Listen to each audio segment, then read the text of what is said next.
On a, nous, de quoi nourrir tout le continent africain et peut-être même nourrir une partie du monde. Et pourtant, on a faim en Afrique de l'Ouest. Il y a des poches de famine. Il y a des récoltes qui pourrissent dans leur pays d'origine parce qu'on ne peut pas traverser les frontières. Parce que les camionneurs sont fatigués, malgré les règles de la CEDEAO, d'avoir 15 contrôles avant d'arriver au port de destination.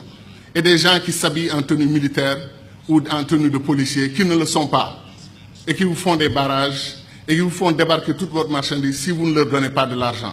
Alors si le camionneur quitte Bamako avec 300 000 francs pour payer l'argent de la corruption pour arriver au port, et à moitié chemin il a fini ses 300 000, ou il rebrousse chemin, ou il leur donne le camion, les nourrit et il s'en va. La CEDEAO a ce problème interne que les échanges agricoles ne peuvent pas fonctionner correctement. Donc, il y a des façons de faire qui font que nos pays, comme disent les anglophones, become a liability, deviennent un problème au lieu d'être un atout. Or, imaginez le Sénégal et le Mali qui coordonnent leur politique, Sénégal et Guinée-Conakry qui coordonnent leur politique. On fait des routes, au lieu que le Sénégal commence une nouvelle route nationale à Saint-Louis et aille dans un village tout à fait isolé du Sénégal, on va dire au Mali, si on arrive, quel est le meilleur point où on peut arriver pour que vous, votre route, vienne là-bas. Et le Sénégal, au lieu d'avoir fait 800 km de route, aura fait 2000 km de route parce qu'il y a 1200 km de prolongement au Mali.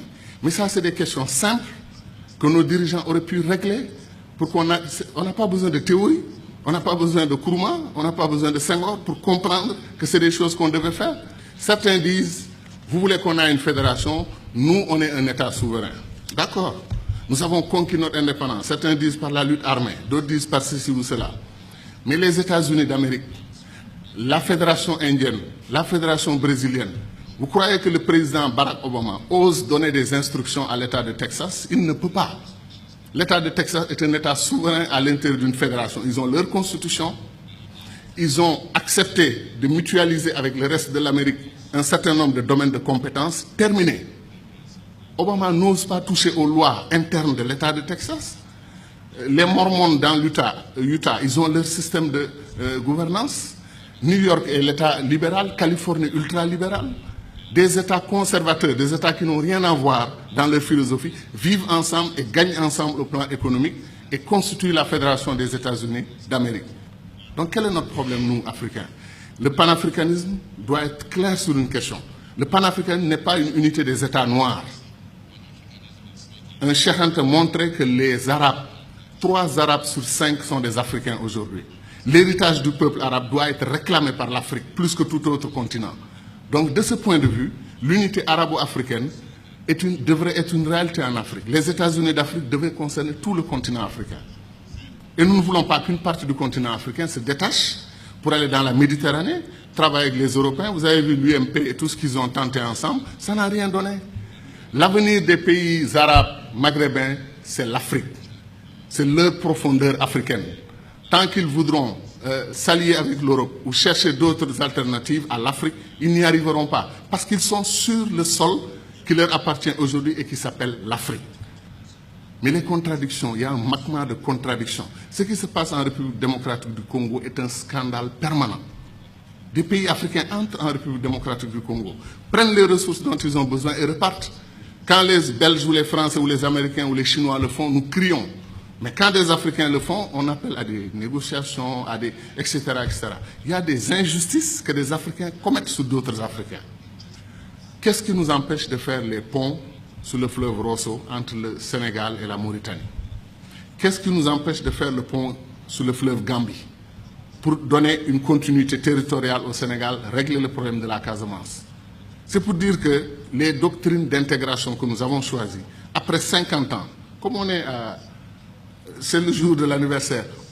On dit notre bonheur pour ce qui a été fait, mais disons aussi notre préoccupation pour ce qui n'a pas été fait. Nkrumah, depuis 1958, dit que le barrage de Dinga au Congo peut donner de l'électricité à toute l'Afrique, régler le problème de l'énergie. L'Afrique pourra même exporter de l'énergie. On n'a pas commencé 1 centimètre du barrage de Dinga. On nous dit que le barrage de Swapiti en Guinée peut donner de l'énergie à toute l'Afrique de l'Ouest. Où en est le projet? C'est-à-dire des choses simples qu'on pouvait faire et qu'on n'arrive pas encore à faire. Pour aller en Afrique centrale, moi, je fais 4 jours. 1 jour de voyage, 1 ou 2 jours pour régler les affaires que je veux faire là-bas. Après, c'est la bataille pour le retour. La dernière fois, je suis allé à Douala. Air Sénégal a annulé son vol. Je suis resté 6 heures à l'aéroport. Et après, on m'a dit que non, Air Sénégal n'a pas tout à fait annulé. Ils arrivent. On prend 2 avions et on dit qu'on a une compagnie aérienne. 2 avions, ou 2 avions et demi, parce qu'après, on a un petit dash qui tourne, les hélices, etc. Qu'est-ce qui nous empêche de mutualiser? Air Afrique a été une très belle expérience panafricaine. Depuis qu'on l'a perdu, il n'y a rien. Comme disait l'autre, on fait de la compétition ruineuse entre nous. Un pays africain accepte, refuse de prendre votre offre pour exploiter son pétrole, votre offre de 10%, il refuse. Vous traversez la frontière, un autre pays africain vous ouvre les bras, venez prendre.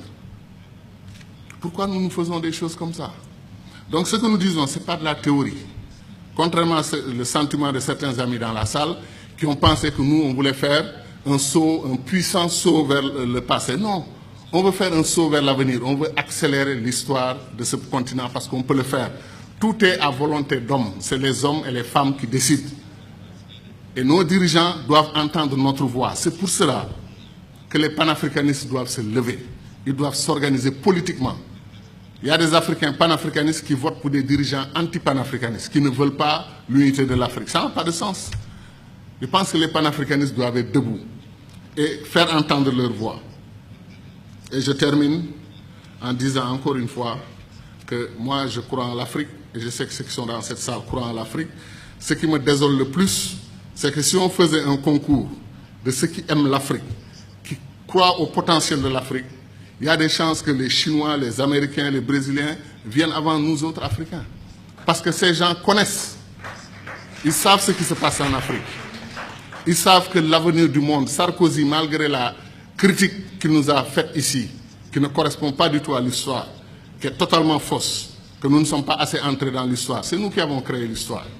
C'est chez nous, en Égypte, que l'histoire a commencé. Et ça, j'y crois profondément. Pendant, comme disait Chahanteg, eux, l'Europe, ils étaient dans la barbarie. Mais Sarkozy, qu'est-ce qu'il a dit? L'avenir du monde se joue en Afrique.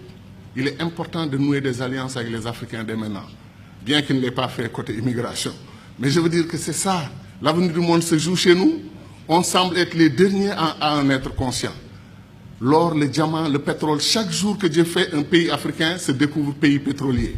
Il y a des pays comme le Mozambique vers la Tanzanie, on découvre qu'ils ont des réserves d'or et des réserves de pétrole et de gaz supérieures aux réserves du Koweït. Vous vous rendez compte? L'Afrique est un don de Dieu. Est-ce que les Africains en sont conscients? C'est ça la question. Merci.